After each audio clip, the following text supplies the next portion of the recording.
이 법률상 일본 황실 내에서 여성은 이제 결혼을 하면 황실에서 벗어나게 됩니다. 지금은 이걸 황적 이탈이라고 부릅니다. 노릇노릇 역사적 가족, 역사 속 가족 이야기.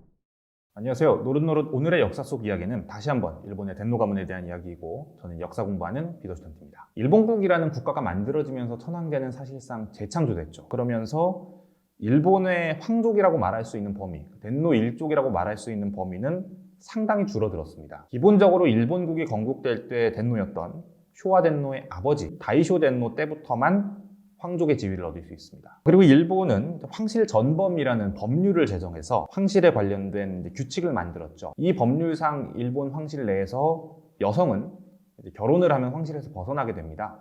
지금은 이걸 황적 이탈이라고 부릅니다. 다이쇼 덴노는 아들을 4명을 두었습니다. 첫째는 당연히 우리가 알고 있는 그 다음 덴노겠죠. 쇼와 덴노, 히로히토고요. 둘째부터 넷째까지가 차례로 야스히토, 노부히토, 다카히토입니다. 이 중에 둘째와 셋째, 야스히토와 노부히토는 자녀가 없었어요. 현재 이어지고 있는 가문은 첫째 히로히토의 가문과 넷째 다카히토의 가문만 있어요. 첫째인 히로히토, 이 사람은 당연히 적당자로서 쇼와 덴노가 됐습니다. 쇼와 덴노 역시 자녀를 많이 낳았어요. 7명이나 자녀를 낳았고, 딸이 5, 아들이 2인데 딸 중에 한 명은 이제 6개월 만에 사망했기 때문에 장성한 자녀는 딸이 4, 아들이 2이죠. 이제 4딸은 전부 결혼하면서 황적에서 이탈을 했고, 남은 아들이 2인데, 둘 중에 첫째는 당연히 우리가 알고 있는 아키히토 덴노겠죠. 왕이 된. 둘째는 이제 마사히토입니다. 마사히토는 결혼을 하기는 했지만 자녀를 두지 않았어요. 황족 가운데 남은 건 아키히토의 자녀밖에 없는 거죠. 아키히토는 미치코라는 사람과 결혼을 했습니다. 미치코와 아키히토의 결혼은 사실 일본 정치나 일본 황실의 역사에서 꽤나 큰 사건이었죠. 일본 황실은 기본적으로 황족 안에서 결혼을 해요. 아니면 화족이라고 해서 굉장히 높은 귀족권, 이런 가문들하고만 결혼을 하게 돼 있어요. 아키히토와 미치코는 그냥 테니스 치다가 테니스 동호회에서 만났거든요.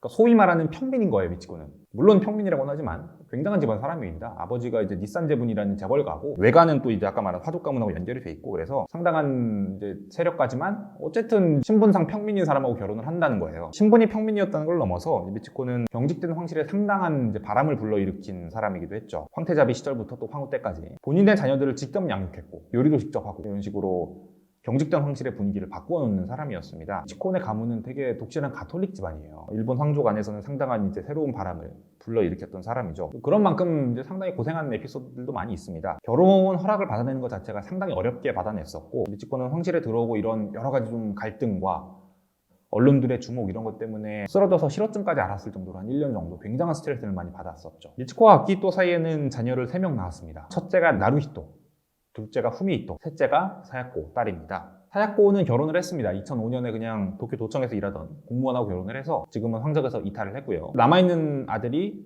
나루히토와 후미히토죠. 그리고 이 나루히토는 지금 덴노가 됐지만, 첫째로 황태자의 지위에 있던 나루히토는 평민 출신인 마사코하고 결혼을 했습니다. 역시 평민 출신이라고 하지만 하버드 졸업했고요. 도쿄대 나와가지고 외교관으로 일하던 사람입니다. 반면에 이제 동생인 후미히토하고 결혼한 키코는 물론 평민이지만 가쿠슈인이라는 학교를 나왔고, 가쿠슈인이라는 학교는 원래 일본의 황족들만 들어갈 수 있는 학교였고, 반면에 이제 황태자였던 나루히토와 결혼한 마사코 같은 경우는 집안이 상당히 좋았던 케이스고, 그러다 보니까 이런 배경 차이도 있었고, 또 본인의 성격들 차이도 있었고, 또 이런 것들 때문에 특히 이제 황태자비인 마사코에 비해서 키코비가 다른 황족이나 국내청 내부에서 좀 지지를 많이 받았다고 알려져 있어요. 마사코 역시 시어머니인 미치코와 마찬가지로 황실 내에서 상당한 스트레스를 받았다고 해요. 특히 이제 마사코와 나루히토 사이에는 딸만 1명 있어요. 근데 이제 후미히토와 키코 사이에는 아들을 낳았거든요. 그러다 보니까 현재 다른 남성 황족이 없는 상태에서 만약에 나루히토 덴노가 지금 사망을 하면 그 황위는 그대로 동생한테 물려가게 되고, 동생이 죽으면 동생이 아들에게 물려가기 때문에 황실의 계통이 이제 동생 쪽으로 넘어갈 게 확실해 보이는 상황이기 때문에 국내청 안에서는 이 후미히토하고 친한 세력들이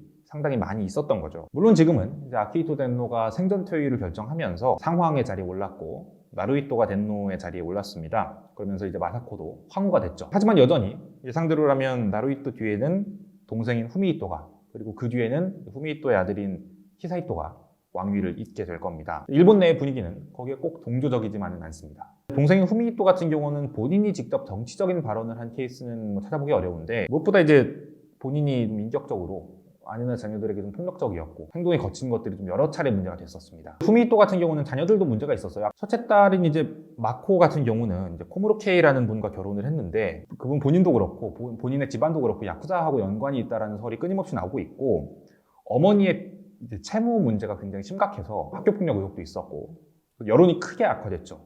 나중에 결국 결혼을 하고 지금은 일본에 없어요. 미국 가서 살고 있고요. 둘째 딸인 카코 같은 경우는 대학을 졸업한 뒤에 이제 현재까지는 별다른 움직임이 없지만 학교에 들어갈 때 뭐 부정입학 문제도 좀 있었고 히사이토 같은 경우는 본인이 아직 미성년자고 일본 황실에 대해서는 워낙 폐쇄적이다 보니까 이런저런 루머가 많이 나오는 편이라 얼마나 진위 여부가 있는지 모르겠지만 이 사람들에 대한 여론이 좋지 않다는 것만은 확인할 수 있는 거죠. 그리고 또 사람들이 이제 이 후미히토와 아들 히사이토로의 개성을 별로 탐탁지 않게 생각하는 이유는 이 나루히토의 딸인 아이코가 매우 뛰어난 능력을 보여줬다는 데 있어요. 아까 말했듯이 황족세대들은 카쿠슈인 대학이라는 데를 나오게 되고 아이코도 카쿠슈인을 다니고 있는데 아이코가 이제 대학에 진학을 할 때 아까 말한 코무로 케이와의 결혼권이라든가 여러 가지 형식의 논란이 있었는데 논란이 없었더라면 아마도 그냥 도쿄대를 진학을 했을 것이다 라는 이야기가 있을 정도로 꽤 이제 학업 성취도도 좋았던 사람이었고 본인도 인격적으로는 황실 내에서 가장 좋은 사람이라는 평가를 받고 있고 사실 약간 보면 본인도 약간 야심이 있어요.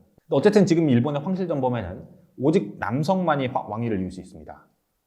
황실 전범을 개정해야 된다는 목소리도 나오고 있어요. 일본 황실 전범에 따르면 덴노는 생전에 퇴위할 수 없어요. 근데 아키토는 생전 퇴위를 했죠. 특별법을 만들어서 퇴위를 했는데 이런 식으로 여성이 결혼을 해도 황적 이탈을 안 하도록 만들거나 아니면 아이코에 한해서 특별법을 만들자라는 주장도 있는 거예요. 일본 내에서도 아예 여성도 결혼을 하더라도 그냥 황적에서 이탈하지 않도록 하자라는 여론도 60% 이상 지지를 받고 있고 압도적인 지지를 받고 있는 상태예요. 다른 이제 황위 계승권자들이 다 끊어진 상태에서 히사이토가 왕위 오르면 그 다음은? 이라는 질문이 나올 수밖에 없는 상황이죠. 또 결국 지금에 와서도 일본 황족은 어떤 갈등과 정쟁의 대상이 되고 있고 그 이후에 상당 부분은 이런 구시대적인 관습과 규정 때문이기도 합니다. 다만 어쨌든 기억해야 될 건 그 벽으로 둘러싸여진 도쿄 안에 있는 황성 안에서도 결국 사람들이 살고 있다라는 거겠죠. 천황이고 또 누군가한테는 신으로 받아들여질 수도 있겠지만 어쨌든 결국 우리 같은 사람들이 거기서 살고 있을 겁니다. 저는 이제 그걸 인정하는 것부터 일본 황실에 대한 논의가 시작되어야 된다고 생각하고 그래서 오늘은 일본 황실 안에 있는 사람들에 대한 이야기, 그 황위의 계승에 대한 이야기를 좀 해봤습니다.